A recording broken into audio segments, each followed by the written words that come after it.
அந்த பறவை மார்க்கெட்டு உருளைக்கிழங்கு மூடையை மூடுத்தாய்.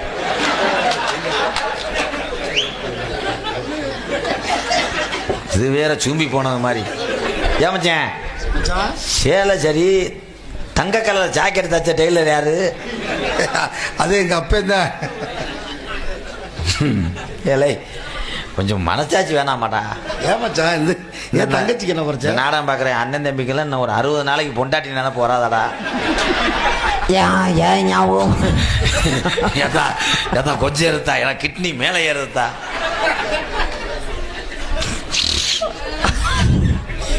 ஏன் அழுகுறீங்க? அழுகலம்மா, ஆனந்த கண்ணீர். உன்னை கல்யாணம் பண்ணிக்க போறாருல? கல்யாணம் பண்ணிக்கிற போறாருன்னு நான் சம்மதிக்க முடியல. என்னடா தங்கம், வரும்போது தான் சொன்னேன் எனக்கு மாப்பிள்ளைய பிடிக்கும்னே. புண்ணியடா, நல்ல மாப்பிள்ளை மாத்திரம் போய் நடந்து இது எனக்கு ஏத்த மாப்பிள்ளையா? ஏன் இந்த மாப்பிள்ளைக்கு என்னடா அழகா தானடா இருக்கேன். கொஞ்சம் கூட மனசாட்சி உனக்கு? ரொம்ப நடிக்காத, நெஞ்சில் எத்தி புரிய மயிர் மைங்களா. அண்ணே உனக்கு துரோகம் பண்ணுவேனாம்மா? துரோகம் பண்ணுறேன், துறக்குச்சி துறக்கிறேன் மயிர். துரோகம் பண்ணிட்டியேடா. எப்படிப்பட்ட மாப்பிள்ளைய கூட்டு வந்திருக்கேன் பாரு. எம்ஜிஆர் கணக்கா இருக்கேன் பாரு. இவன் எம்ஜிஆராடா? இப்படி ஒரு அழகான கிளியை வளர்த்து இப்படி குரங்கு பயத்தை கொடுக்க பார்த்து என் தலையெழுத்து. நீ நகை ஓட முடியலன்னாக்கா எவன்டா தள்ளி விட முடியும் வாக்குல. தங்கச்சி செல்லத்தாய் மூஞ்சிய போற குரங்கு மாதிரி இருக்குடா.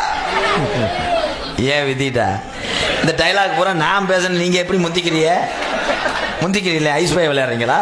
சொல்லு புஞ்சு மயிர் மைங்களா.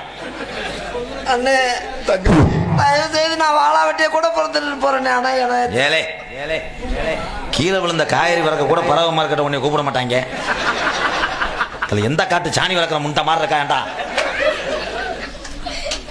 வஞ்சி விட்டேன், என்னை மன்னிச்சுக்கங்க. அண்ணே தங்கச்சி எனக்கு கல்யாணம் வேணாம் அண்ணே. ஏலே இந்த பல்ல கொஞ்சம் அடைங்கடா. இருமா வேற பத்த கட்ட ஓட்ட ஐர குஞ்சு மாதிரி மிதக்குது. ஐயோ ரொம்ப கட்டி பிடிக்காத ஒரு மாதிரி இருக்கு. அப்ப நீங்க புலங்க மச்சான், நான் சோறு கட்டிட்டு வளகாப்புக்கு வரேன். இருக்க மச்சான், வெக்கப்படுதுங்க. தங்கச்சி வெக்கப்படுது, வேற ஒண்ணும் இல்ல. செல்லத்தாய் செல்லம், என்னை பிடிக்கலன்னு ஏன்டா அப்படி சொல்ற? அதையும் சொல்லிட்டு என்னை விடுங்க. உன்னைய பெரியார் பஸ் ஸ்டாண்ட்ல சாட்டை அடிச்சாது உன்னை காப்பாத்தி. நான் சாட்டை அடிக்கணும், நீ மேல ரிங்கில் ஏறணும், இவன் பிச்சை எடுக்கணும். கடைசியில அண்ணே கடைசியில நீ கம்பில ஏற விட போறேன்னு இவன் கம்பில ஏத்தி அங்கேயும் போய் கம்பில ஏற்றி விட பாக்குறேன். ரொம்ப நடிச்சுன்னா காலையில மறைச்சுக்கிட்டு அடிப்பேன் உன்னைய. ஏய் அண்டாளி மலை என்ன நடிப்பு?